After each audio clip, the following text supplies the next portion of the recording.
Well,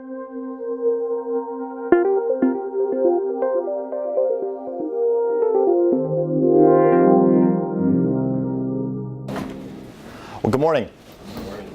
I'm Tom Posey. I'm an attorney at Faegre Baker Daniels, and this is my partner Stacy, my law partner Stacy. Thanks for having us here this morning. Nice to see such a big group here. What we're going to talk about, obviously what's on the board here, is addressing the future for union and non-union companies. This is split up into three parts. There's quite a few slides in what I handed out, so don't worry, I'm not just going to stand up here and read all those to you. There's quite a bit in there. The first part we're going to talk about is the recent developments at the NLRB, some of what's been going on, recent decisions that affect, more so in practical terms, what you have to do with things like handbooks and policies and stuff that affects your employees. The second, we'll take a break around 9:15, just so you'll know what to look forward to or when you could sneak out, depending on how you look at it. The second half we're going to talk about really in two parts, dealing with unions. One part, the first one is how to keep the union out, how to stay union free if that's something that you're interested in doing or that you're able to do. The second is, if the union is already there, how to deal with them effectively and what you can and can't do, and again, in practical terms, what you should and shouldn't do when you've got a union in your company. So Stacy and I normally do these presentations together. I thought we were going to do this one together this morning. I don't know if that has to do with the evaluations we do for these after we hand something out that just says, how was it, what'd you think, rate the presenters. And the last one of these we did, it said, Stacy, at 5 out of 5, you were great. And Tom Posey, it said, I have to rate him differently. If I had 5 minutes left to live, I'd want to spend it listening to Tom Posey. And I thought, well, this is phenomenal. I mean, this is probably the best presentation we ever did. So we were getting ready to come out here today, and Stacy said, well, I'm never speaking with you again. I said, well, why not? What's the problem? We got these fabulous reviews. I said, are you just upset about last time because I got such a good review on that one? She said, did you turn those over? I said, no. So I pulled back out the reviews. I looked at it again. It said, if I had 5 minutes to live, I'd want to spend it listening to Tom Posey talk. There's a little asterisk at the end. So I turned it over, and it said, because listening to Tom Posey for 5 minutes would seem like an eternity, and at least it would seem longer before I went. So now I think that was a completely inaccurate review. So hopefully you won't feel the same way by the end of today, but Stacy's refused to speak with me, so she's just going to hang out here this morning. Okay, so part one, labor law in a new era. The biggest question that I always get on this part is when we say, well, what is the NLRB? Let's talk about them. Immediately people think or occasionally say, well, why do I care? The NLRB doesn't matter. My company, or at least parts of my company or some of our divisions, we're not union. I'm not dealing with the union part, so what?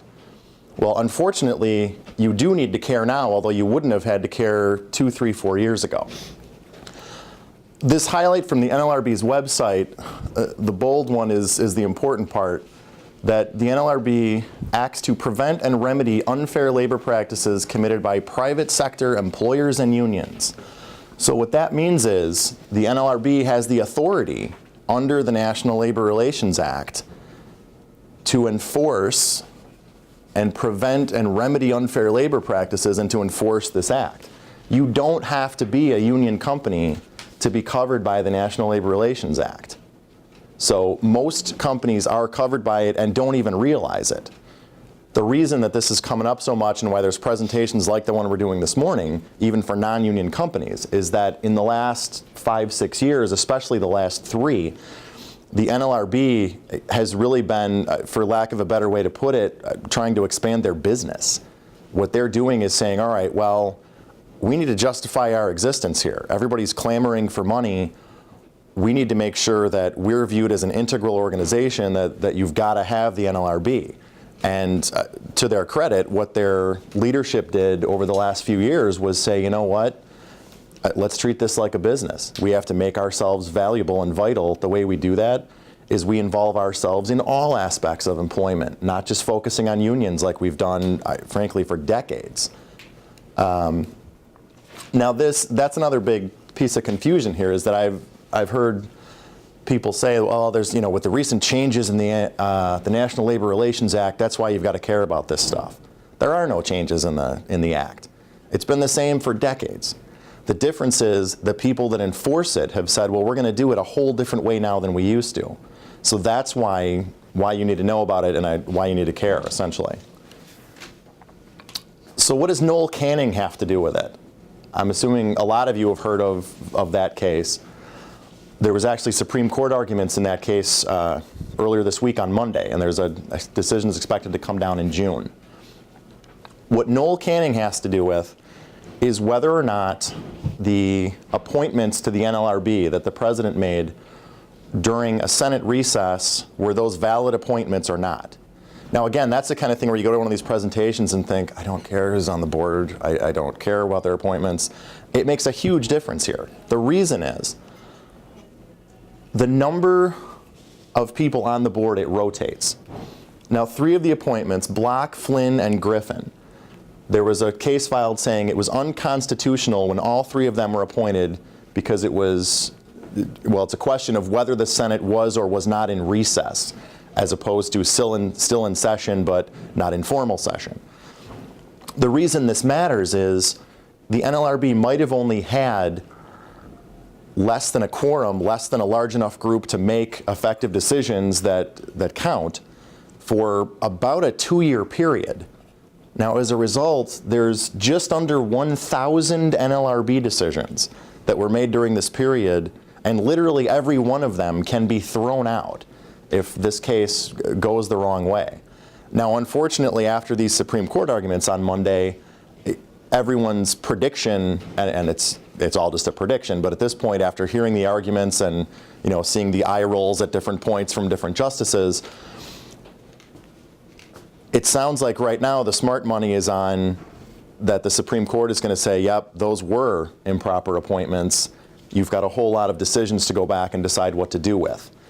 Now, that doesn't cause an immediate difficulty for anybody here, but what it could do is change some of what we're going to talk about, because what we're going to try and focus on a lot today is practical advice for you. So I know you don't care about the bios of these NLRB people or anything else, but where this comes into play is that there's a possibility that in the next 6 to 12 months, the NLRB has to sit down, look at all the decisions they've made for the last 2 years, some of which were pretty big decisions, and say, well, wait a minute, do we have to do this one again? Is there any way to keep what we put in place there? Now they've made, frankly, a lot of decisions in the last 2 years that ain't so hot for employers. So there may be an opportunity here to overturn some of those or get a better decision, maybe raise different arguments, have them approached a different way, do something different than last time. So the only reason I bring that up is that there's some uncertainty with this. So what we're going to talk about today in practical terms is all good law and is the way you need to and frankly should be doing things now as far as policies and handbooks and practices. That may change between, say, July and December of this year, depending A, on the Supreme Court case, and B, what the NLRB does as a result after that decision comes down. So what they've been up to recently, what's the NLRB doing that impacts you as an employer? These 4 bullets, that's the main areas that they've been diving into. And if you look at those, again, going back to where we started, those have nothing to do with union employees. I mean, you might have a union employee who's in an investigation or who uses social media, but this is the kind of thing that was always the purview of other agencies. The EEOC or the Department of Human Rights coming in saying maybe there's something discriminatory about the kind of policies you have, or the Department of Labor that you're not applying these things correctly. So the NLRB is really putting itself in uncharted waters here, and the way they've charted some of this so far has been away from the direction employers and management would want them to go. So as a result, you have to change some of the policies and handbook provisions you have. A lot of people haven't done that yet, so that's, and you're going to be sick of me saying this by the end of the presentation, you have to pay attention to this stuff, because if you get even what seems like a mild, innocuous case, no big deal, that the NLRB somehow gets involved in something at your company, some disgruntled former employee files a charge. The NLRB's new order of business is they come in and they say, okay, well, we got a charge from Stacy, you fired her. Now as part of our investigation, we'd like your employee handbook and a copy of every employee policy you have. Well, maybe her argument had nothing to do with any of those policies. But what they're doing, again, to more or less expand their relevance in the business that they have, so to speak, is to come in and say, all right, we need to see everything. And they will go through, and that's where some of these, a couple of them frightening decisions have come up, is that the NLRB has paged through handbooks and said, well, look at this one, page 86, this one's crazy. Let's go after them for this. And those have turned into now cases that have required everybody in the country to change their handbook. So if nothing else, what you need to come away from this morning with is have somebody at the company review the handbook and make sure it matches up with the stuff in these slides, so that if any of the policies you had before don't match up with these changes you need to make them now. I mean, before the end of the month, change them. Even if you have to issue just a 4-page addendum to the handbook, do that, hand it out, and then fix the whole handbook later, but don't leave them sitting. Can you give us an example of that social media concept where something that specifically needs to be in the handbook? Yeah, and we'll dive into some of that as we go forward, but one of the easiest ones is a lot of people on the social media policies have put things in there. You will not, when you're using social media, you will not make comments that are defamatory, disparaging, or negative towards ABC company. Well, the problem is the NLRB has said that's illegal, because as part of your making comments on social media about the company, if any of those comments you make can be construed as you engaging in protected, concerted activity with your fellow employees in relation to your working conditions, it's illegal to put a clamp on that. So that, and some of the silly examples are, and this is a real case that we'll get to later, someone posts, our coworker Jane says that we don't do a good job for our customers. She's an idiot. What do you all think? So this Jane goes to the boss and says, what is this? There's a posting on Facebook here that says this about me. I want him disciplined. We have a no harassment, no bullying policy here. The employer says, you're darn right we do. He's fired. Well, the NLRB came back and said, no, how dare you? That employee was engaging in protected, concerted activity with other employees by saying, I have an issue related to our workplace and working conditions. What do you think about it, fellow employees? So the NLRB took that nasty posting about this coworker and essentially interpreted that as a meeting between employees about their working conditions. So, and that's why I said earlier, some of this is kind of scary stuff. I mean, for those of us that do labor law, usually the exciting part is, all the bargaining kind of stuff, all the fights with the union. It's never NLRB stuff. So these last 3-4 years, it's a whole new world with this, because before, nobody really cared about this part. Now, I'm not going to spend a lot of time on these labor law considerations. That's more just in there for background for you. But the main one I want to point out here is that this protected, concerted activity that I just mentioned, that's the money here as far as the NLRB is concerned. Any activity that is concerted, which essentially amounts to 2 or more employees, or even one employee who's seen as representing a larger group and communicating with them in some way, that is concerted activity, activities done in concert that are protected by the National Labor Relations Act. So the general take the NLRB has on this is you can't have any broad or sweeping policies that in the way they're written could be viewed or interpreted as telling me that I can't engage in that kind of activity with my coworkers. Now that's a big problem in the employment context, because for years we have been, and frankly I think we should have been, advising employers, when you write policies, when you write these handbooks, make these as broad as possible. I mean, I'm sure if I looked at any of your handbooks, it's going to say things in there like you will not, under any circumstances, do X, Y, Z or anything resembling that. Or in the event that an employee is, engaged in this kind of behavior, it will not be tolerated, even if it's off worksite, and on and on. And the way I've written these for years has been try and make the policy cover everything you can think of, so at least you're going to be able to argue later, well, clearly this covers the problem here too. And what the NLRB is saying is, well, don't do that, because then we're going to invalidate the whole thing and come after you and do an investigation of every other policy you have and see if any of those go over the line too. So in the social media context, when we started those 4 bullets, there's social media, at-will employment policies, and a couple others. So we're going to start with social media. Discussion of work conditions, like we were just talking about, that's what's protected. The hard part here is figuring out what's a discussion of work conditions. So that example I gave a minute ago, when you say, well, Jane's a jerk. She's not doing a good job like the rest of us. Well, from the NLRB's chair, that's a discussion of your work conditions, okay? Facebook, Twitter, blogs, I mean, I think by now, we don't still need the my mom level explanation of social media is when you go on Facebook or Twitter. But where this does start getting a little more dicey, and we'll talk about this a little later, is whether things like, your use of devices. So what if I'm at work sending texts back and forth? Does the NLRB say that now I'm allowed to text Stacy throughout the day and say, boy, our boss sucks? Is that protected concerted activity now? And we'll come back to that one, but think about that one. Okay. So postings that don't get a response. Remember, it's concerted activity. It's activity in concert between two or more employees that's protected. Well, what if I put up a post about, Jane's not a team player like the rest of us, and nobody responds to it? Well, the typical lawyer answer for this one is, I don't know, could go either way. The reason for that is that there's not enough decisions out there right now to let us know which way the NLRB would interpret it.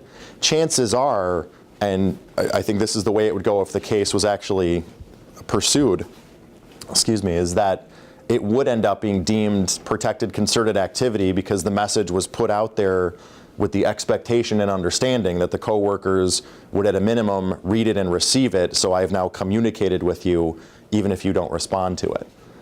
So in general, even if you see just essentially a posting, treat that like a protected poster someone hangs up. Don't follow up with that. Don't discipline someone for that unless it meets some of the conditions we're going to talk about as we go forward here. All right, troubled language. This is the stuff to avoid. And at the end of this section too, there's 2 or 3 slides that are sort of the summary that say, listen, do and don't put these things in your policies. So just to maybe save you some notes if you don't want to take any on this part. So this first one, there's a policy banning the use of electronic communication and/or social media in a manner that may target, offend, disparage, or harm customers, passengers, or employees. Now, 3 years ago, I would have read that and said, that sounds great. Frankly, I wish I would have wrote that a few years. That's a great policy. Well, the problem is the NLRB now has looked at this and says, well, wait a minute. Something that could offend or disparage the customers. Well, maybe it's offensive to customers for me to say, my boss is an a-hole. Well, the NLRB says that's protected concerted activity if it's related to my employment. So for example, if it's my boss is a jerk because he lets this company pay us less than we're worth. He lets the company railroad us into working without overtime. Well, that relates to my job. So even though that's a posting that's making a nasty comment about the boss and very well may be offensive to one of your customers who sees it, that's protected now. So as you're probably picking up, the theme here is you can't have these broad sweeping policies, these cover everything policies like you used to. Now, I'm not going to read all these to you because, like I said earlier, I promised I wouldn't just read you all these slides. But these are all, they go along the same way. The bottom one especially, damage the company, damage a person's reputation. Anything that up until now should have been just fine to say, act professional, play nice with your coworkers and your boss. That's not necessarily okay anymore to make it that broad. So the like button on Facebook, we were talking earlier about whether or not somebody has to respond to things like a blog post. Well, even clicking on the like button, that is potentially going to be deemed enough involvement to say, well, clearly you were communicating with your coworkers about this because you liked it. I mean, really what I was doing here was expressing an opinion. If you look at the end there, express approval of other employee complaints concerning payroll tax issues. Well, sure, if you say it that way, that's a discussion about working conditions. So honestly, without this decision coming down, I never would have thought. I mean, if you would have asked me this beforehand and said, what if you hit the like button? My response would have been, oh, what are you kidding me? No, that's fine. Well, not so much, because now that's protected concerted activity. So, and again, the theme of all this, where we're going with this is, it's what you can and can't do both with your policies and then in practical terms with the employees as far as discipline or responses to things. So it doesn't mean you're in trouble necessarily because people are putting out these postings and liking them. It's just that you can't have a policy that says they can't do this, and I can't discipline you or fire you for having done it. All right, employee conduct on social media. Now that the first, or I guess the third bullet down up there is the one that Tracy had brought up that we were just talking about. The difficulty here, and that's, as we already said, the discharge was not lawful there. The difficulty here is you're walking a fine line between protecting your employees, because you do have a responsibility to prevent employees from harassing or bullying their coworkers or acting inappropriately towards them, but at the same time, you have to let them engage in their protected concerted activity. So it's difficult to walk the line with that. So hopefully we can give you a little better idea how to do that. So this one, hopefully this one is somewhat obvious, and that's an actual post. That's what the employee puts up. Now that one, clearly there's nothing in there that you could read and say, well, this relates to my working conditions. And it doesn't expressly mention them anything about my pay or my hours, or there's no overtime, or this job is too hard, anything like that. If it's just straight up FU kind of posts, that's not protected. So the good news is this isn't everything.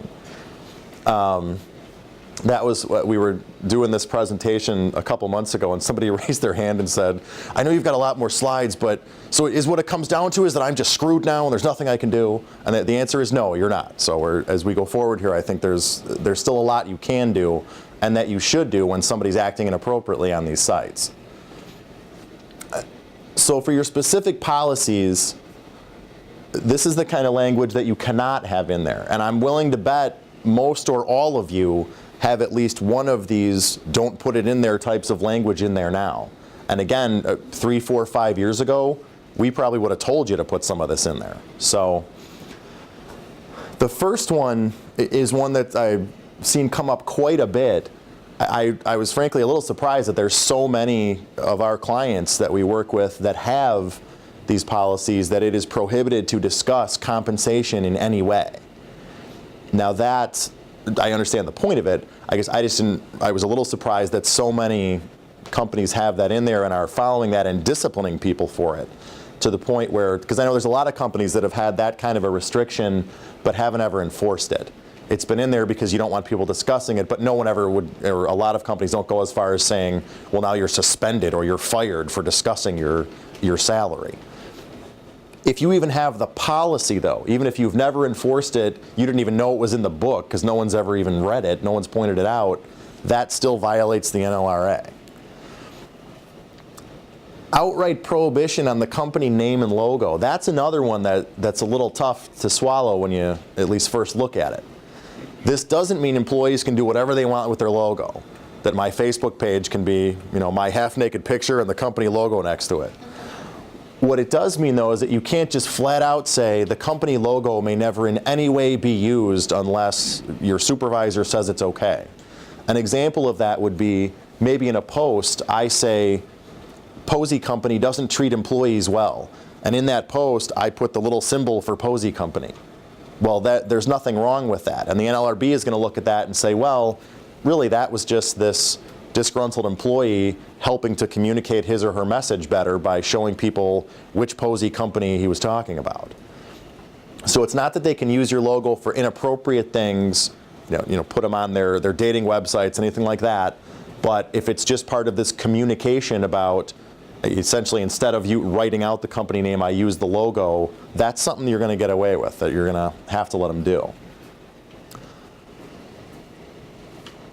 The last two bullets, unprofessional, inappropriate, or harassing behavior. Now that's another one where most of your policies probably use this language now. Now certainly in the harassment policy you can do that, but in the social media is where this is a problem. If I put in, employees agree they will not engage in unprofessional behavior on Facebook related to the company. Well, it's real easy to define it, and frankly I would define it as unprofessional to go on Facebook and say, my boss Stacy's a real clown, I can't stand working with her. She's a terrible supervisor. Well, that was really unprofessional, but that's the kind of thing that the NLRB says I get to post. because that's this concerted discussion with my coworkers about our terrible supervisor. See, this is you're going to get a beating today because you're always going to be the bad person at these companies as we go through these. This last one, requiring concerns to be raised with management. This is another one that just is kind of a head scratcher because you say, okay, I put in this policy that frankly is for your benefit to say, listen, if you've got a problem, come talk to me first. Don't let it get out of hand. Bring your concerns to management. We expect, in fact, require you to come and bring those concerns to us. Well, up until recently, that's a great policy to have. The problem is this can be interpreted as you saying, if you have a problem with your wages, your hours, your working conditions, I'm now prohibited from going to the NLRB to get help because my company says I must come and talk to the management first. Now, in real world terms, that's ridiculous. Because who is going to read this policy and say, well, I was going to drive down to the NLRB, but I couldn't because of the page 42 of the handbook. I mean, it's silly. But that's the way they enforce it. So that's the kind of language you need to go back and review the policies and make sure it's not there. All right, enough social media. Next one is at-will employment. So as I'm sure most of you or all of you probably already know, at-will employment, Illinois is an at-will employment state. That means that anyone who's employed, not counting union employees, because they're employed subject to the terms of their collective bargaining agreement, anyone else is an at-will employee. So that means that employee can be fired for any reason or for no reason at all, as long as the reason you fire the person is not illegal. Now that's one, the only reason I give a quick explanation of this on at-will is that I don't think people always realize just how expansive that is. You could fire someone for no reason at all as long as it's not an illegal reason you did it for. If I come in and I say, you know, I think it just doesn't look good to wear a white shirt to work. And I've told you before, I can't stand white shirts. I got to let you go. That's perfectly legal. I would advise you not to do it because it's going to end up with 12 other charges where the person says, well, no, you fired me because I'm Hispanic, I'm a woman, I have a disability, because I complained about my pay, because I posted something on Facebook, whatever they're going to say was the reason you really fired them. But at-will employment is a pretty powerful thing because it means as long as you don't fire me for a reason that breaks the law, something that's explicitly already prohibited, you can fire somebody for it. So to that end, what your friendly neighborhood employment lawyers like us have always done is say, okay, well, for your at-will employment language, in a handbook, you want very strong language. And the reason for that is there's case law out there where years ago somebody took their handbook and said, you know what, I think this thing's an employment contract. The language in here sure sounds like a contract to me. They took it to court, and there's a long series of cases, the end result of which is the court said, all right, look, technically you could have an employee handbook count as essentially an employment contract, but only if certain specific language is or is not included in it. So ever since then, you've always gotten the same advice from really any lawyer, let alone an employment lawyer, is put in some sort of bold statement in there about your employment is at will unless otherwise stated, unless the president of the company signs a contract with you and no one else is authorized to. And again, as we've always done, we've recommended, and all of you have put in this sweeping language. There is no way on God's green earth you can view your employment as anything other than at will. Well, the problem is that kind of language now is getting dinged. So this first part, the at-will employment relationship cannot be amended, modified, or altered in any way. The NLRB looked at that and said, well, engaging in a meeting with my coworkers and saying, we don't like working here, maybe we should go get a union, and then a union comes in and gives us a contract, well, then we wouldn't be at will anymore. So this says I can't do that. Which again, when you put this in real world terms, I mean, this should be the give me a break exception. Who is going to read that sentence and say, I thought from reading this policy that it was illegal for me, or that it was impermissible rather for me to talk to my coworkers about maybe having a union, because that would change our at-will employment status, and the company says I can't do that. So it borders on the ridiculous with a lot of these. But that, again, is one of the reasons you've got to do this handbook review, because you've probably got that sentence or something darn close to it in your handbook now. unless you got it from us in the last year, and then of course it's perfect. Now some of the at-will language, and these, I won't again read these to you, but this is just a couple examples of ones that the NLRB said, yeah, this is actually okay.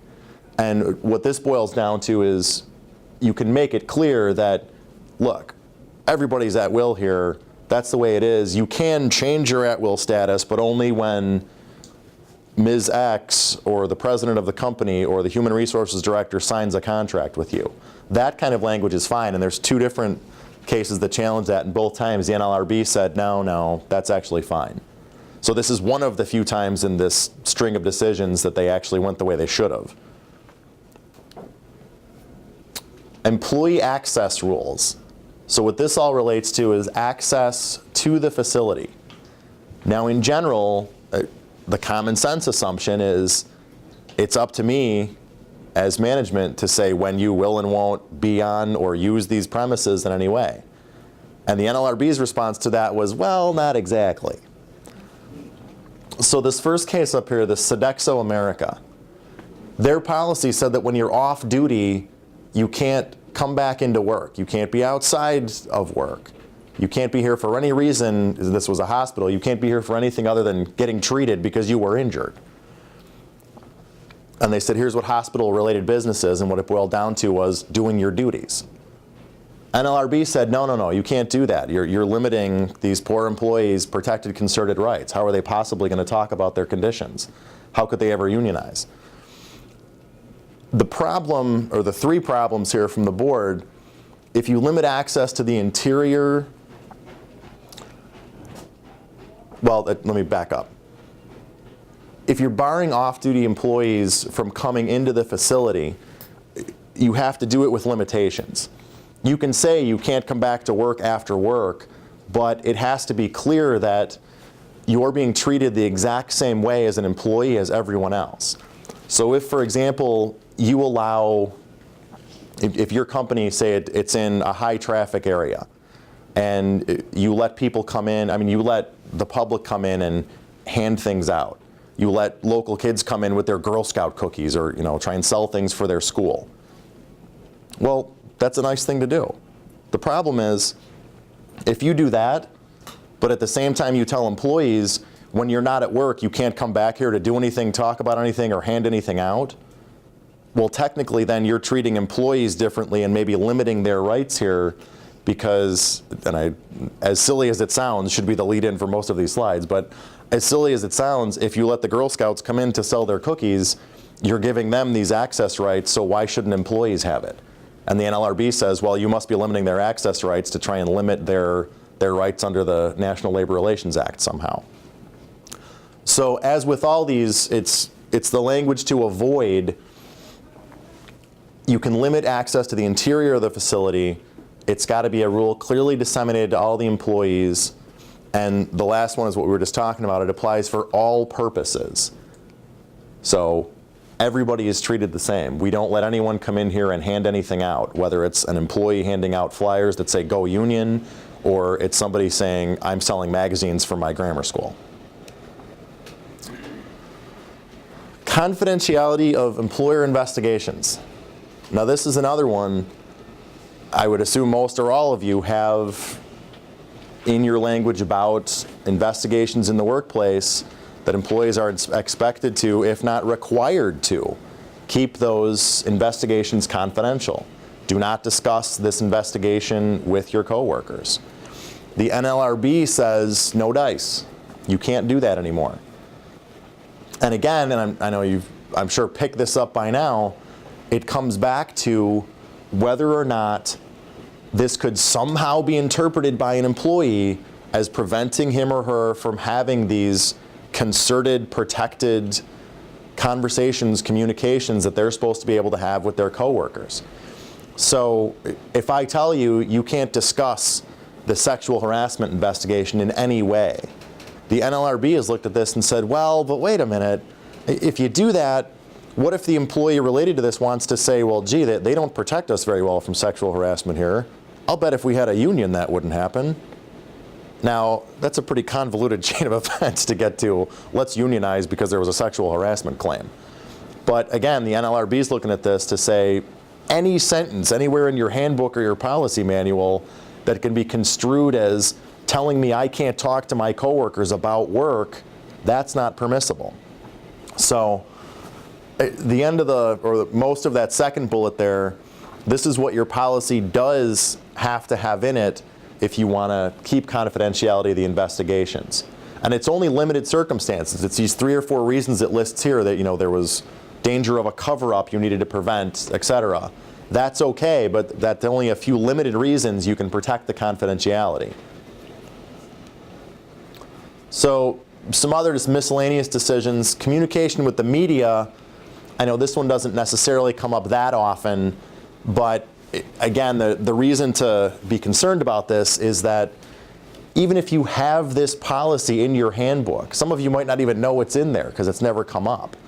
If it's in there, you violated the act and now you're subject to penalties for it.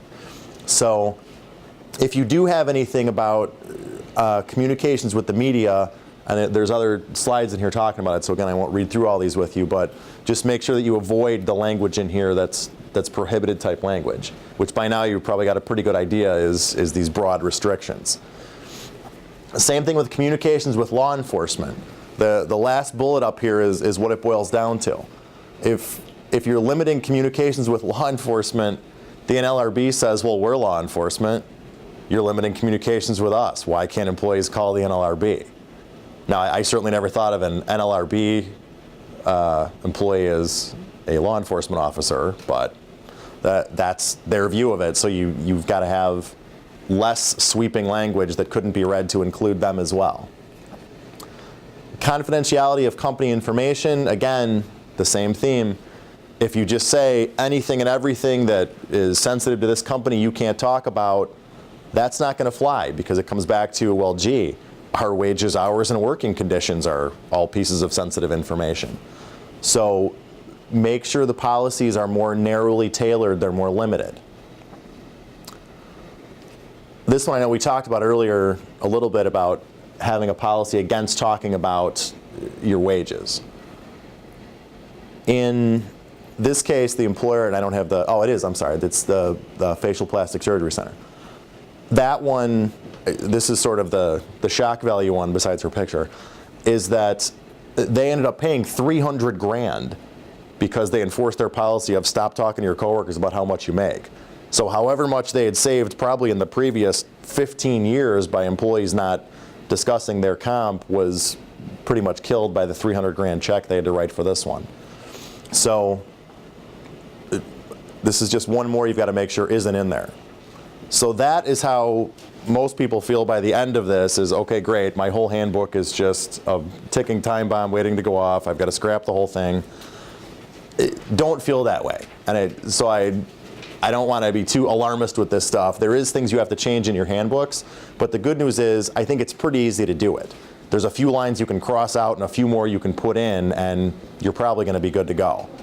So these last couple slides here are just the guidelines you should use in looking at your policies. So if you pull out your handbook or someone else working for you is going to do that, use this slide and the next couple as the guide for what you can and can't do or what you should and shouldn't do.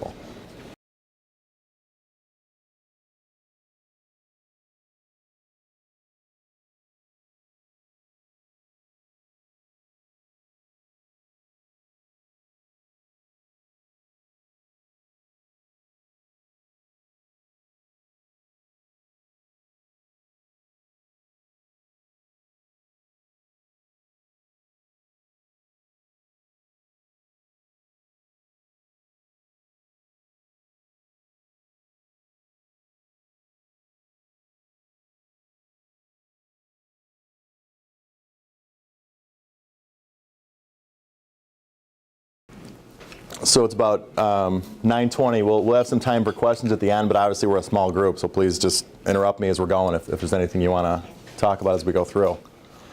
So the next two pieces we're going to talk about, first, maintaining non-union status, and the second will be if the union's already there, here's how to deal with them. So how many of you right now have some or all of your company as union workers? Okay. So still a few of you who do not. Let me grab this, thank you. So for those of you who already have the union, some of this, frankly, I think is still helpful. It's not as much if they're already in, but if you have any divisions that aren't unionized, there's at least maybe a potential to keep them out. And if not, there's at least a couple things here that I think cross over into the last part of the presentation today, which is the practical pieces for dealing with the union. So hopefully you've never had this outside the building. This is downtown in front of one of the hotels. The frightening thing with these now is actually there's a funeral home that has one of these in front of it, because that's another one of the union targets right now, is to unionize a lot of the funeral homes. So hopefully you haven't seen them. If you don't think that the union is keeping an eye on you, that they're lurking around the corner, that there's at least a risk that your employees could unionize, you need to consider the possibility, okay? Even if you haven't heard any chatter about it, just at least keep it in the back of your mind that it's a possibility, because I've a number of people I've spoken with over the years just say, like, there's no way that's ever going to happen here, and then 6 months or 3 years later there's a call about, well, there's a union organizing campaign, what do we do about this? And sometimes you can't prevent that. So there's no way 100% to keep the union out by following some slides or guidelines we're going to give you or anything. But I do think you can significantly reduce the likelihood of employees looking to unionize, or of the union being successful when they get here, if you follow some of this. Now we're going to go through just some basic principles here, and again I'm going to focus, as I always try to, on the practical piece of this. So I want to give you some takeaways that you can actually pull these slides out later if something happens and say, well, wait a minute, we should try and do this and not do this. So is there anybody in here who would join a union, who thinks that would be something they'd like to do at your company? I'm assuming no. All right, how many of you actually, though, have already done that or agreed to do it? Okay, just take a minute and read that slide.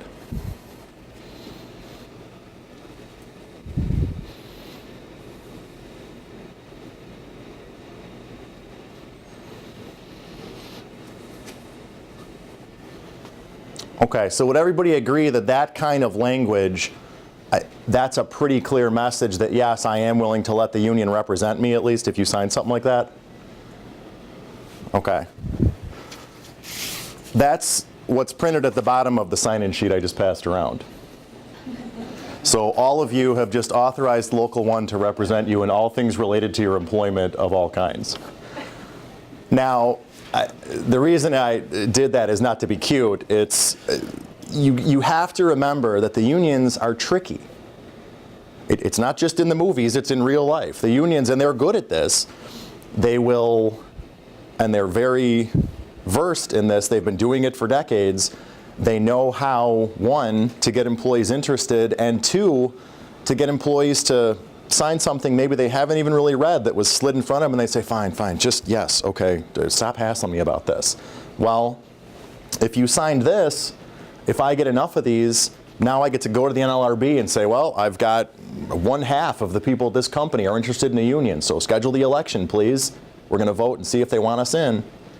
So be careful. That, I mean, really, that should be the theme of this whole part of the presentation, is be careful / watch what you sign. But it's really more watch what the employees sign. Now, usually this one's up here to make sure that no one looks like that by now. I think we're still okay. Hopefully we won't have to come back to that one.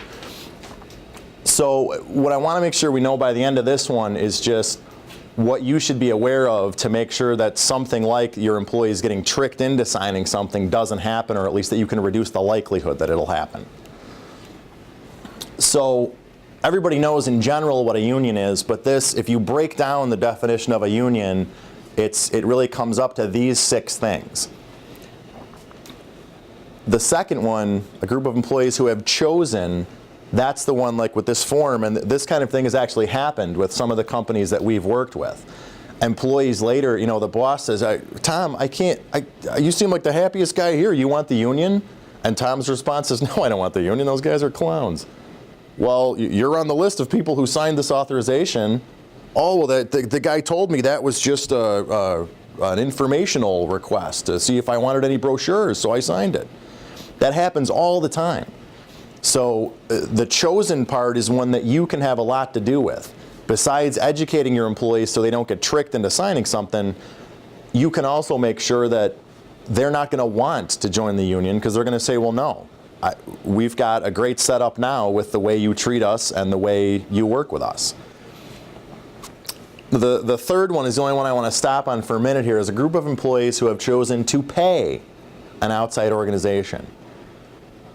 And there's more specifics for this in the later slides, but if you get an actual union organizing campaign, one of the biggest things you want to make sure your employees understand and are 100% aware of is that the union gets paid for this. You would be amazed how many employees, when you ask them, would say, well, no, I mean, a union's a nonprofit organization. I mean, it's like a social service agency, basically, but it protects employees. Are you kidding me? It's a money-making machine. So you need, and it's perfectly legal to educate your employees about the fact that the way a union makes its money and keeps running is that it gets dues from each one of you. And the more heads are in the game, the more people are putting in money for the dues, and the more money is there to throw around. A lot of employees don't realize that. All right, so how do you get a union? So the first way is employees sign authorization cards, which is something like what we just handed around. Now, normally the union isn't going to do something with, the cute little small print kind of thing, because then that would give you a basis to challenge it or go to the NLRB and say, well, wait a minute, you're trying to trick them. But the difficult part is with print that's not much larger than the unfair super small print I put on this one has been found to be, well, no, I mean, it's legible, it's readable, so no, that's fair game. They just chose not to read it. So you can come in with these authorization cards. If you can get what amounts to 1/3 of the employees to sign one of these cards, not saying I will join the union, just saying, yes, I would authorize you to represent me if it came to that. It's essentially signing something that says, well, yes, I'm interested, please tell me more. If 1/3 of your employees sign that, that gives the union the right to go to the NLRB and say, okay, I've got the required authorization cards and shown the minimum amount of interest I have to do. You're now required to hold an election. So if that happens, the NLRB comes out and they set up an election for your employees. They'll lay out a schedule. You'll work out with the NLRB and with the union what the ballot is going to say and fight about that. And then they'll hold an actual election, and either they win or lose, and the union's in or it's not. The other way a union can get in, and you would know this already if you had this, is through a neutrality or a card check agreement. What that amounts to is a lot of companies, to avoid any real knockdown, drag-out fights with the unions, or more often than not, if you've already got one union in-house or in the company or a division of the company, you get this kind of an agreement with other unions or other divisions within your company that says, if a union comes in, we agree that we will take a neutral approach. We won't encourage employees to do it, but if the union shows up and says, hi, we'd like you to vote to have the union come in, would you like to do that? The employer says, well, it's up to you. If you can get enough interest in it and you get enough people to sign, then okay, I give up, they're in. But the trade-off for me doing that, union, is you agree there's no blow-up rat in front of our building, there's no little handbills getting peppered all over my parking lot, there's nobody with a megaphone saying, hell no, we won't go in front of my front door. None of that's going to happen. So sometimes it's frankly not a bad idea to sign one of these agreements, but you've got to do it very carefully and give it a lot of thought first. And if you don't have some kind of a director of labor relations or an attorney on staff, consult with somebody before you do it.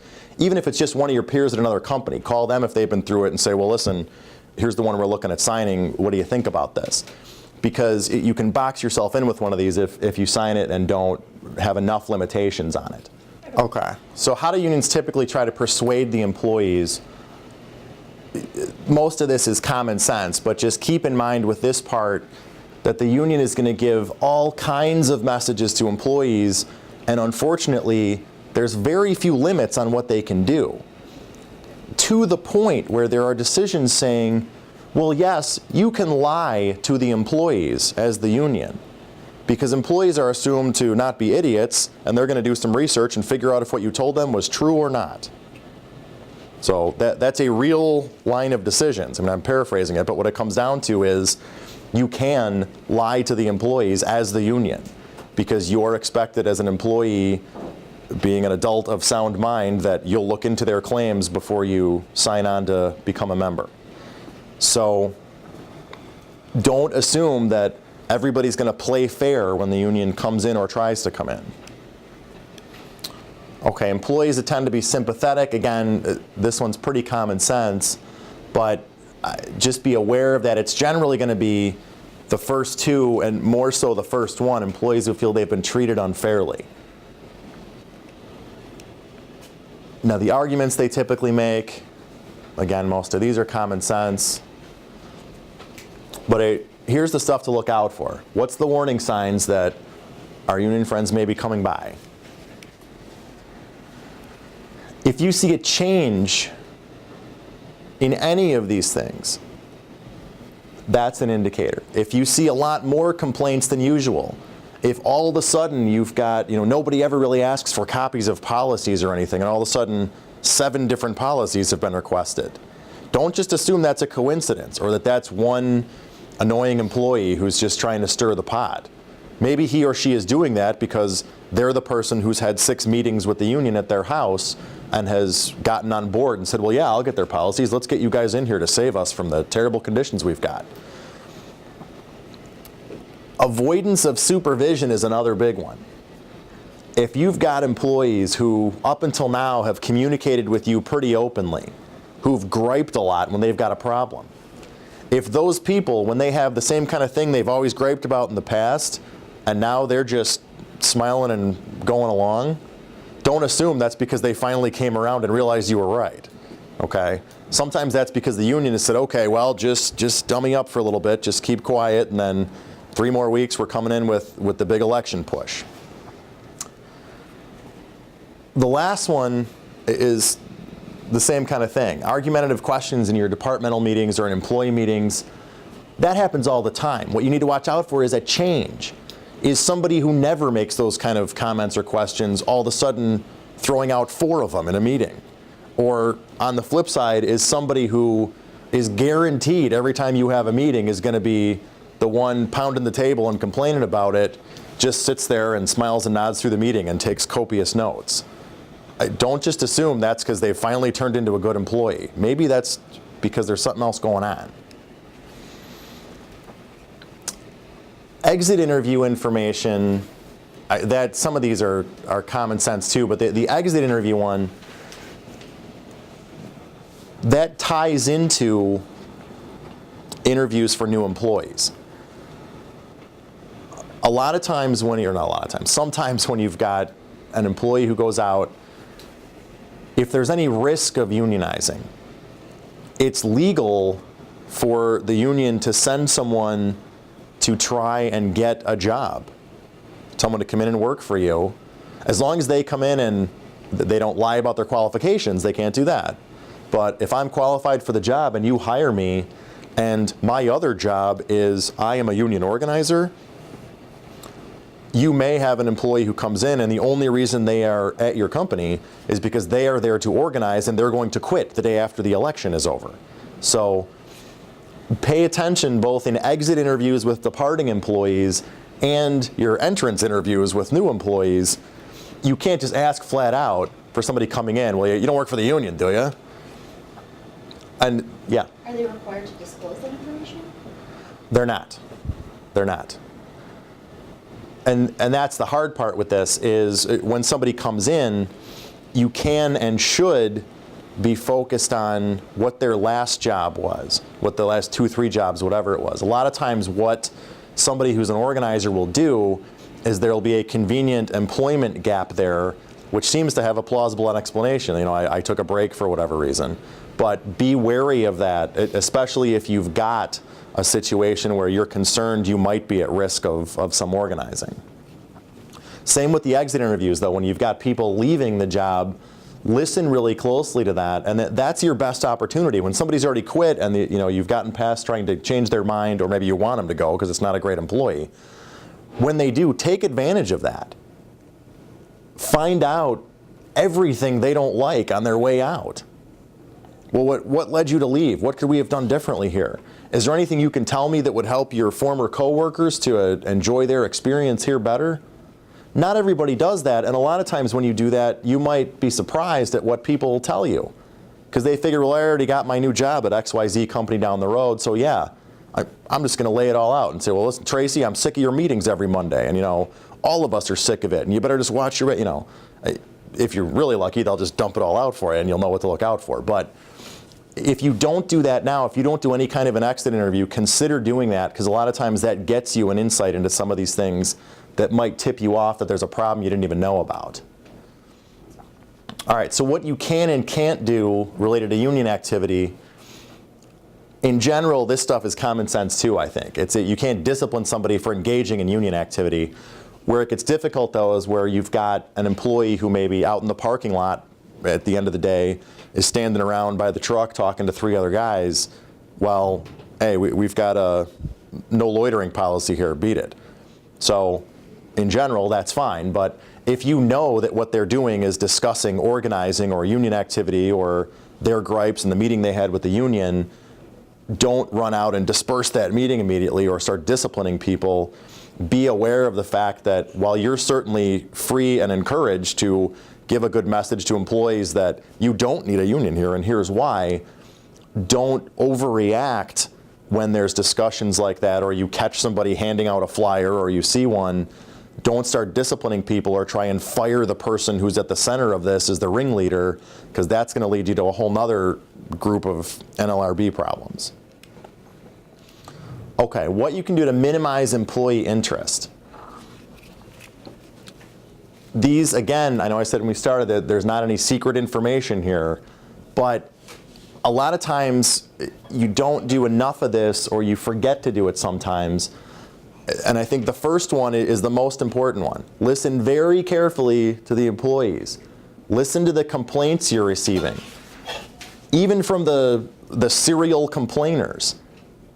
Just take a minute and, if nothing else, step back after we go through this today and think, okay, well, Sally always complains, but now that I think about it, almost all of her complaints are about how our wages are not as good as this competitor down the block, or why don't we get 3 days off paid for the 4th of July like this other company does?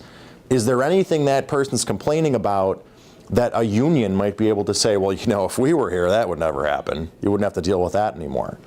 So just revisit those maybe, because a lot of times it just kind of gets toned out where the same person is complaining all the time.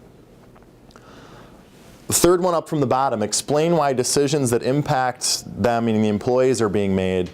That's another one. Be careful that, and again, this is where you've got maybe someone who's got multiple disciplinary actions, or someone who's more of a problem employee, but not so much that you would terminate them. Make sure you're explaining the actions you're taking. It's not going to make them happy. It might not even prevent them from doing something, but at least if you're giving them an explanation of here's exactly why you just got this discipline, or exactly why we did whatever we did for you, or didn't do for you, or something you requested, at least they know there's some connection there other than, we're just not going to do that. So, and really this comes back to those problem employees, or like I said, the serial complainers.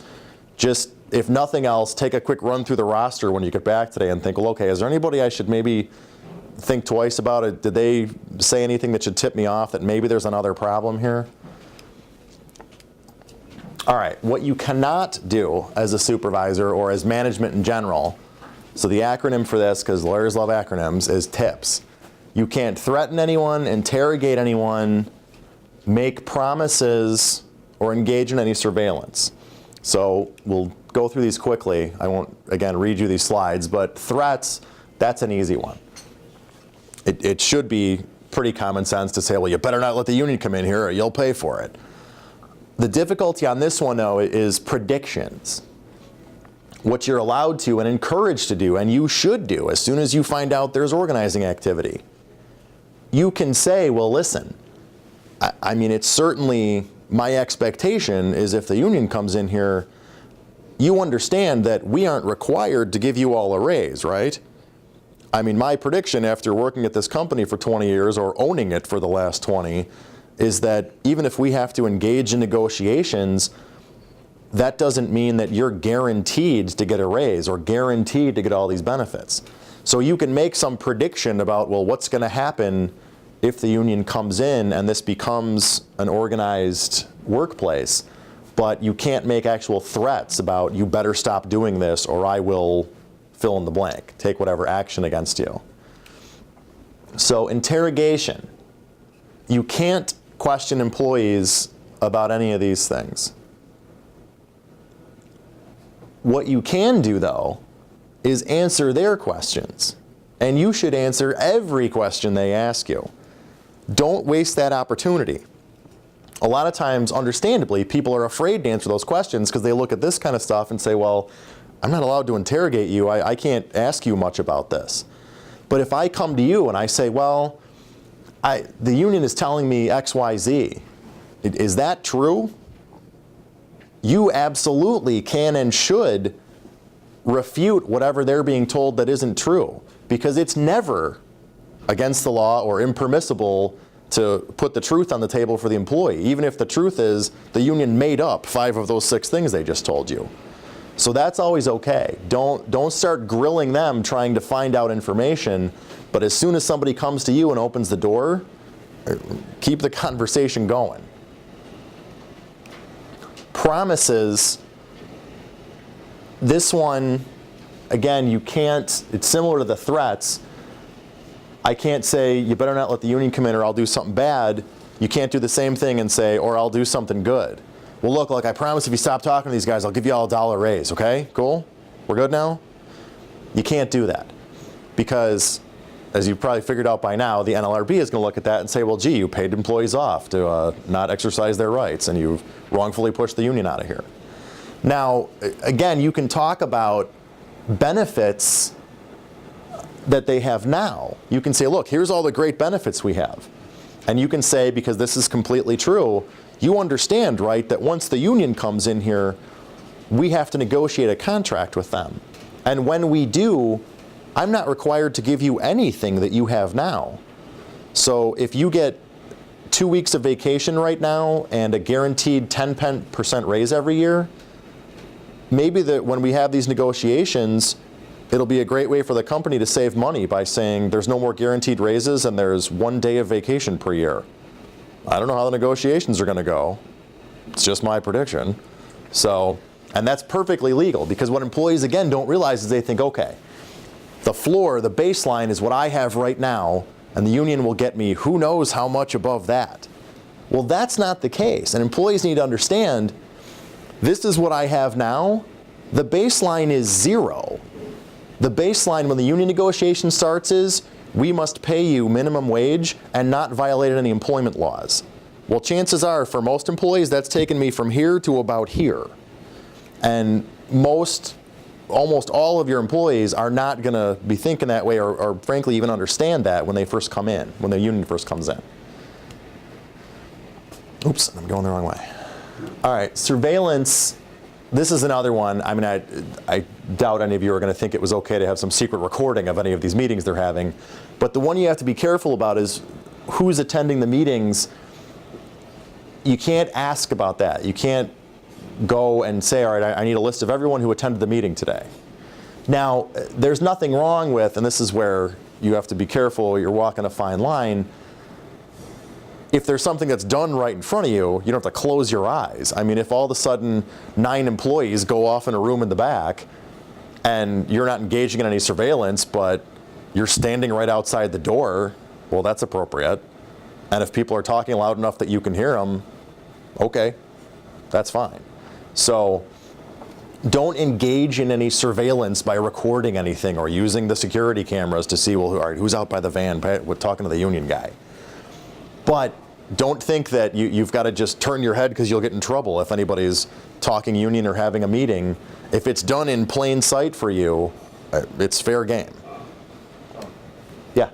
Does that include going back and looking at like records from a time clock, for example. I mean, if employees need to swipe or do a fingerprint to gain access to a certain area, and you go back and then see, okay, who gained access for that specific reason, does that fall underneath that same surveillance?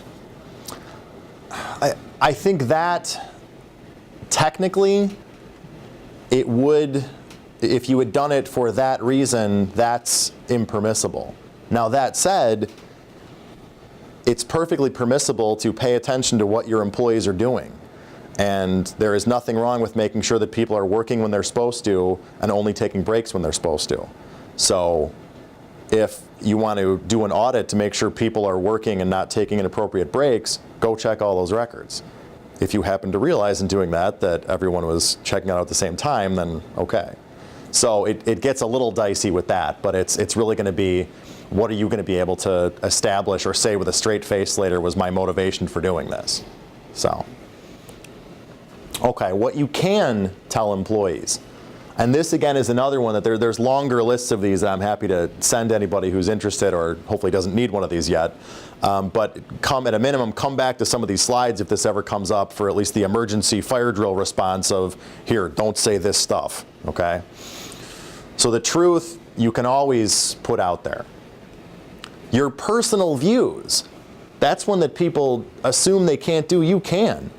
And don't make anything up, but you can say, well, listen, in my younger days, before I was running this company, I was working over here and it was this same union and it was terrible and here's why. You can always tell the truth, you can always say what's happened to you, just as long as you're not making anything up. How union elections work, that's another big one. Make sure they understand how this works so that they understand what they sign and what it means. The promises, we talked about that too. Make sure they understand that just because they come in and promise you these things, they can't guarantee you anything. There is nothing wrong with telling employees, listen, I'm not planning to do this, but technically, when the union gets here, your wages, hours, benefits, and working conditions, I have no requirements whatsoever other than pay minimum wage and don't break the law. So that's the starting point for the negotiations we have with the union. Just a thought for you, and leave it at that. That's perfectly appropriate, and it's true, because it would be the worst union ever, but if the negotiations could technically end with everyone now makes minimum wage and all the benefits are gone. So if anyone pulls that off, I'd like to take a negotiating class from you, so please let me know. Okay. Again, the most effective warning sign here, there's not some scientific way to do this. It's just make sure you've got your ear to the ground. Pay attention to what's going on. Most importantly, look for changes. If something is different than it was yesterday or last week or a month ago, don't assume there's not something underlying that. Okay. So last piece we're going to talk about, for those of you who already have a union in place, is how to deal with them effectively. Because I know a lot of union employers feel like, well, that's it, they're in, game over. And that doesn't necessarily have to be the case. You've got to follow the contract, sure, but it's not necessarily as bad as you might think it is. The contract tells you what you can't do. That's it. So you remember earlier we talked about at-will employment. And what at-will employment means is I can fire you for any reason or no reason, as long as I don't do it for a reason that's written down in a law that says you can't do this. That's all this contract is. The contract does not say all you can do is what's in this book. You can do anything and everything you want as the employer, as long as it A, doesn't break the law, and B, doesn't violate some explicit sentence or paragraph in the contract. So you're not that limited necessarily. The union does not have that view of it, obviously, and what they'll communicate to employees is all the employer can do is what's in this book. Well, not so much. This is a list of stuff I can't do. I can still do anything else I want if it's not illegal and it's not in this book. All right. What you want to do as managers and supervisors, again, the acronyms, lawyers can't get away from them. Effectively lead, know the rules, the roles, rules, and contract, and get it documented. Now the first one, that's again more of the common sense piece for how to lead, so we're not going to talk about that. But knowing the contract and documentation, I want to dive into that a little bit more. So most of this, again, it's pretty obvious. The bargaining unit, you're surely going to know because the employees are all going to have let you know, I'm part of the bargaining unit, here's what you can and can't do with me. The disciplinary procedures, the grievance and arbitration process, those, if you have a contract governing any of your employees, you should be able to tell me what's in those from memory. Everybody in here right now who has union employees, and I'm not going to ask you, but you should be able to tell me, here's the time frames in the contract. They've got 7 days to file a grievance, I've got 6 days to respond, they've got 14 days to reply, and within 7 days of that, they have to request an arbitration. You should know those like your kids' birthdays, because those can kill these cases or let them run with it. Because if you know these and you follow these religiously, these deadlines can end these grievances, because if somebody slacks off and, well, it's 2 days after the deadline. Well, if you accept it and realize 4 steps later in the process that you could have kicked it out at step 2, chances are you blew it already. So, and if it gets all the way to an arbitrator, he or she is going to say, well, no, you clearly waived the requirement that it be done on time because you accepted it 3 days late. Or because in the last 12 cases at this company, you've accepted it late and ignored the deadline, so there's no reason for us to say that those apply now. So use those deadlines just like they're statutory deadlines for a court case. The past practices, that's another important piece. We'll talk about that a little bit more as we get further along. So discipline and discharge. This is probably the hardest piece to deal with when you've got a unionized environment. Because again, you feel like your hands are tied. People can just run roughshod, do whatever they want, and unless somebody comes in and stabs somebody else they're working with, I got to give them 3 warnings and keep them for the next 9 months. That's not the case, or it's probably not the case unless you've got a horrible contract. The purpose of discipline, at least in theory, is to modify the employee's behavior, to get them on track, to get them going the right way. So the progressive discipline that's in this contract, you should look at it that way, that okay, since I'm stuck with this contract, unless you do something so severe it's immediate termination, I'm stuck taking you through 3 steps. First warning, second warning, suspension pending termination, whatever it is. Use each one of those steps and document like crazy what goes on at, and more importantly, after each one of those steps. Because that's what's going to win you a case later when it gets all the way to an arbitration, assuming that's one of the end result in your contract is to get in front of an arbitrator, which it usually is if you're able to say, well, listen, we tried to work with the employee after step 1, the written warning. We said, here's exactly what you need to do, here's exactly what you can't do anymore, and we're going to help you do it. But 3 weeks later, here we are at step 2, and the better you've been able to document all this and show, well, look, in keeping with the contract, we tried to improve their performance. We didn't just say, written warning, poor performance, here, good luck. Well, there's a good argument for me to say, well, I didn't even know exactly what my poor performance was or what I needed to do to fix it or how I could avoid this in the future. So put all this in what's probably going to seem like a rambling, overstated explanation of what you did and how you can fix it going forward. Okay, for making the discipline stick, if you're going to end up in front of an arbitrator later or this case goes all the way, the last one is the most important one. Did the discipline fit the misconduct? Now, I said earlier, if you're an at-will employee, I can fire you for anything right down to, I don't like your white shirt you wore to work today. It's a little more restrictive when you've got a collective bargaining agreement with progressive discipline in it, because in general, I can't terminate you unless I have just cause. Now that's not legal, that's just the language that's normally written in the contracts, is I'll only terminate you for just cause. That gets extrapolated by most arbitrators to mean, and I won't discipline you unless I had a good reason for it. So it's certainly not going to stick to say, well, I think you're a terrible dresser, so I'm disciplining you. what you have to do is make sure whatever the discipline is that you impose fits the misconduct. If I'm smarting off to the supervisor, I can certainly get dinged with a written warning for insubordination. It's probably not going to stick if you fire me for saying, well, I think you're a lousy boss. So just keep in mind, is this something that I'm going to be able to get in front of somebody later and tell this story to, this outside arbitrator who's going to come in and hear this and say, well, yeah, that sounds reasonable to me. So this and a couple of the other slides from here to the end are some checklists or just do's and don'ts to keep in mind for the disciplinary process. The third one here is one I want to talk about for a couple minutes. This is the past practices piece that I had mentioned on an earlier slide.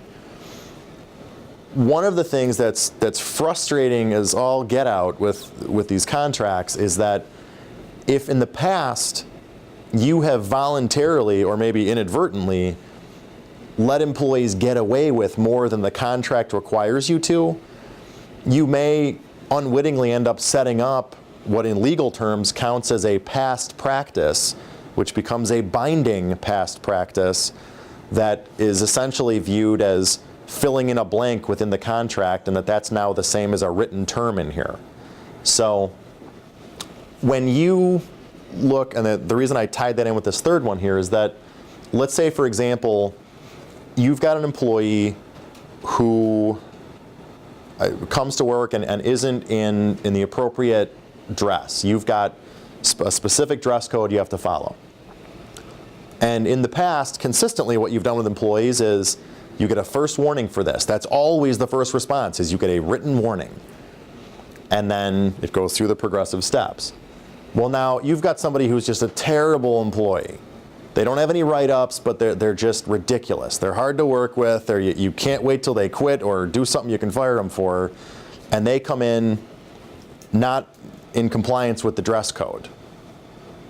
Well, if you fire them, chances are it's not going to stick because of this past practice you have, because of your previous history of everybody getting nothing more severe than a written warning for a dress code violation. The contract doesn't say that. It doesn't say you must give nothing more severe than written warning for dress code violations. But if you've done that exact same thing every time, there's a good chance that you've put a practice in place that's now going to be deemed to be binding going forward. And you may not want to do more than that. I mean, it may not, frankly, be appropriate for you to do much more than some written warning for these dress code violations. But keep that in mind when you're taking action with another employee. When you want to ramp it up or go more severe, give some consideration to what you've done in the same situations before, because that may end up getting it undone later.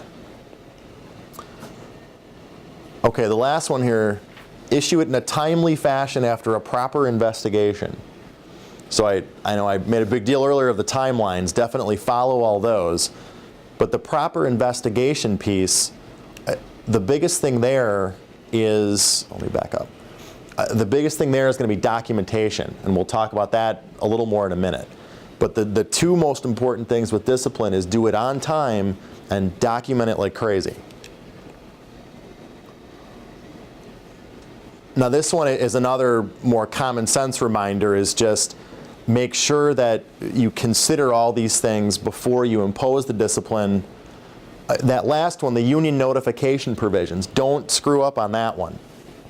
Or let the person who's in charge of this, your HR manager, whoever it is, make sure that whoever has to be copied on these communications is getting it.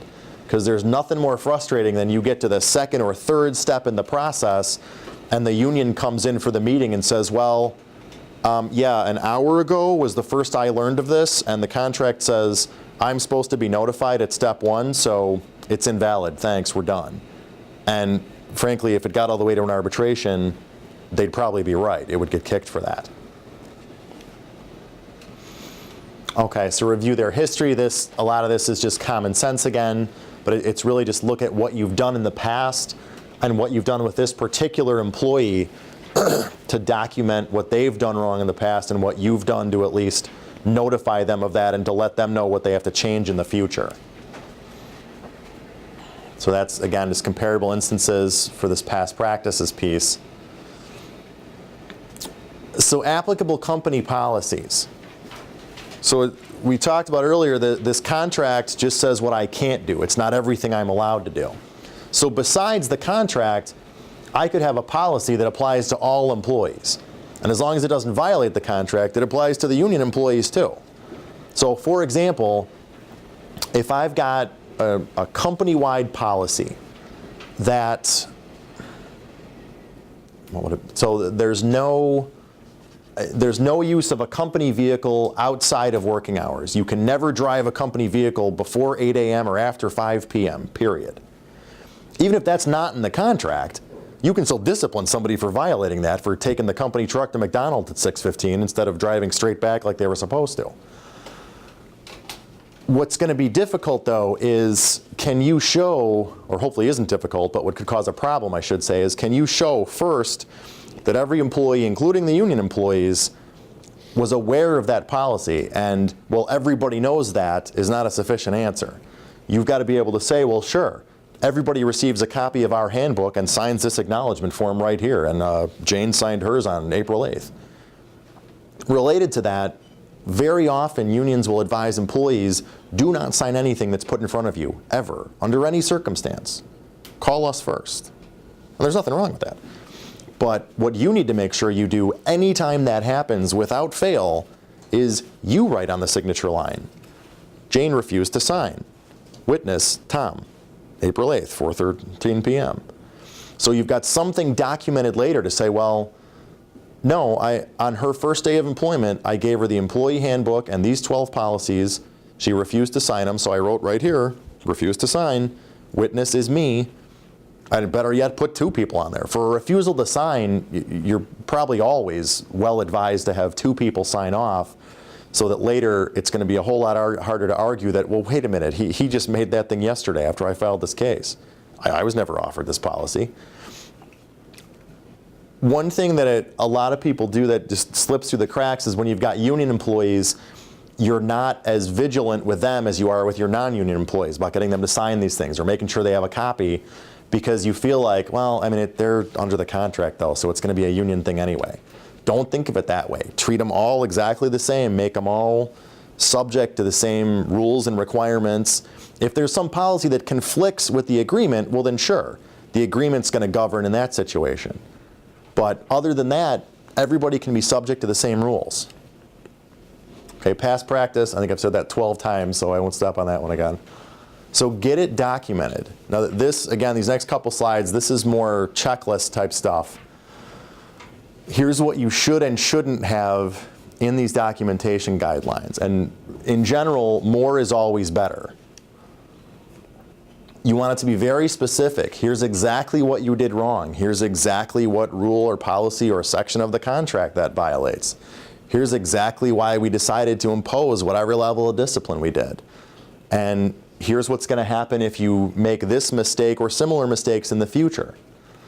Do this with terminations too.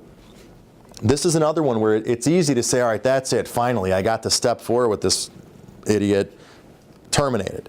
And the write-up says discharged, May 5th. If this case gets challenged, that's not going to fly. You're going to have witnesses coming in and testifying, well, here's why I did this, here's why I fired him, etc. You don't want that. You want a piece of paper, or hopefully several pages of paper, that explain in detail exactly why we've had to go nuclear and fire you entirely, because this is just the last straw. And as documented herein and in the previous 5 write-ups, that's why this is justified. So overdo it on the paperwork in general. Now again, this is more checklist kind of stuff of the facts that you should have in here. There's 5 types of facts that should be in every one of these write-ups. What they did, what happened before, what effect their action or inaction has had, third-party observations, and employee response. Now that second to last bullet, the third-party observations, put those in writing too. Ideally, you'll have other individuals, employees or management level, who write or type something and then sign and date it. Because sometimes it's going to be a year later that you're in front of someone trying to explain this, and even though today or tomorrow it's all fresh in your mind or in this person's mind, even if they're not trying to undermine what you've done or railroad the company, I can't tell you how many times later we've had a case where when it finally gets to the hearing, we're prepping the person and they just say, look, I'm sorry, I don't remember. This wasn't an important event in my life. This jerk got fired. I was happy he did, but I don't remember all the details of that day. Well, get it all written down then, get their signature on it. Because then later, really all you're doing at a hearing is saying, well, is that your signature? Yep. Did you write this right after it happened? Sure did. That's practically all you need, because now that statement is seen as reliable. It was written right after it happened, and yep, that's really my signature. This isn't a forgery. So that tells the arbitrator who's reviewing all this that, well, yeah, this seems like reliable information. So do it right then. Related to that, if someone won't make a statement, either because they're afraid the union brothers of theirs will get mad, or just because they don't want to be involved, whatever the reason is, you make the statement yourself then. I just met with Stacy, and be very exact with this. I met with Stacy at 9:53 this morning to discuss the incident in the parking lot yesterday. Stacy advised me she is uncomfortable making a written statement, but did inform me during our discussion that Larry pushed Bob into the truck, then Bob punched Larry, and blah, blah, blah, and then sign it at the end. Now, that's certainly not as reliable as having her do it, and it's not necessarily going to help you later in a hearing. If she doesn't work there anymore, or she refuses to come in to testify about this, maybe the arbitrator's not going to give that as much weight. But they could give it some. And frankly, you may get to the point where a year later, well, now Stacy's more comfortable testifying because that guy doesn't work here anymore. So yeah, I don't care. I'll come in and say that. So even if the employee doesn't want to do it, you write it yourself and document as best as you can what they just told you. Okay, this one should be clear now too. Accountability is key. Make sure that you're able to say, I gave you a real clear communication that said, here's what the problem is, here's why I'm doing what I'm doing, and here's what you have to do in the future for obviously anything except a discharge. Here's what you've got to do to keep working here. And there's just a couple examples in here how to document these. So attendance, in the future I expect you, blah, blah, blah. It's not sufficient to say further violations will not be tolerated. Even though that technically they both say the same thing, the first one's a lot better because it's real specific. It's hard for me to say I didn't get it. I thought it was okay to get to work between 8 and 8:30. Well, not according to that, it's not. Okay, just a couple more pieces here. Union information requests. If you already have a union in place, they have rights to request information, not just in discipline cases, but related in general to information they need to effectively represent their members who are employed by you. What that means is they have the right to ask for information without a specific case going on. That said, you don't have to just open up the books for them. They have to ask for information that's somehow relevant to their representation of the employees. Now this one is a little more difficult, and frankly, before you refuse a request like this, get some advice from somebody on it. And again, even if it's one of your, doesn't have to be a lawyer, call one of your colleagues at another company and say, here's the request I got. Have you ever refused a request like this before? Have you dealt with this kind of thing? Because it's a fine line between what's relevant and permissible and what is legitimately something I can say I'm not required to provide this to you. So to avoid getting an unfair labor practice charge, which is something you file with the NLRB, which is a big problem because as soon as one of those gets filed, it's now open season to say, well, oh, by the way, we got this charge and I'm going to need your employee handbook. So then we're back to the first part today.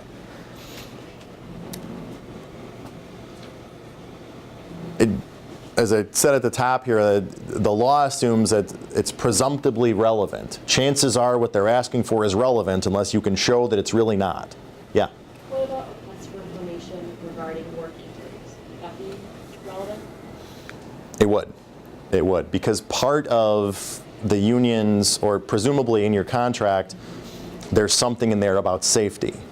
Or there might not be, but in general there usually is.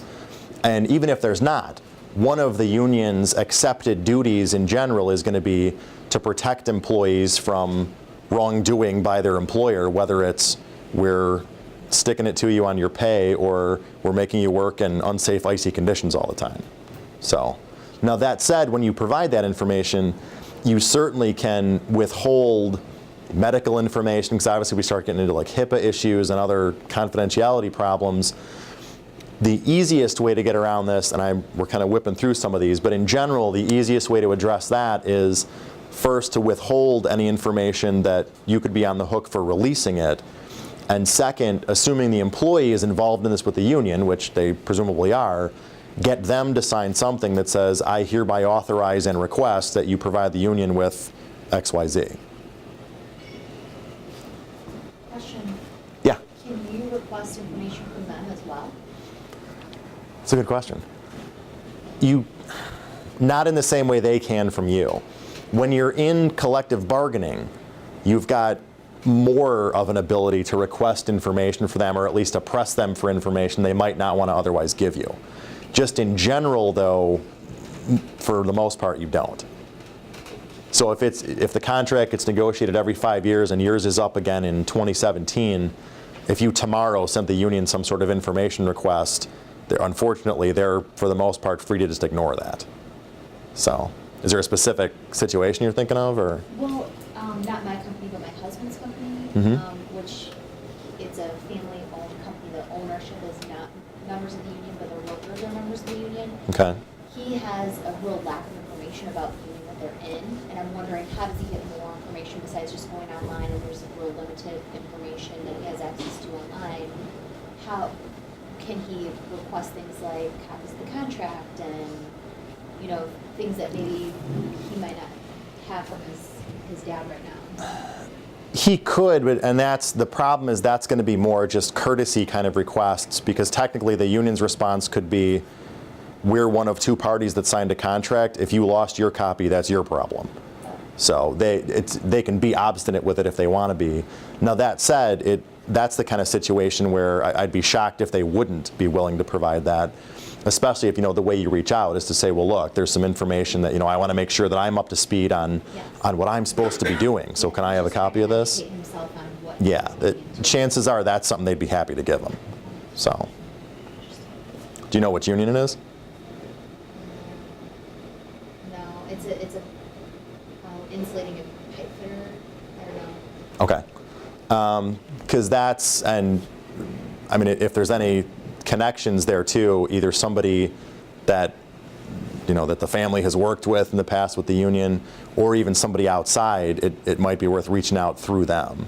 So.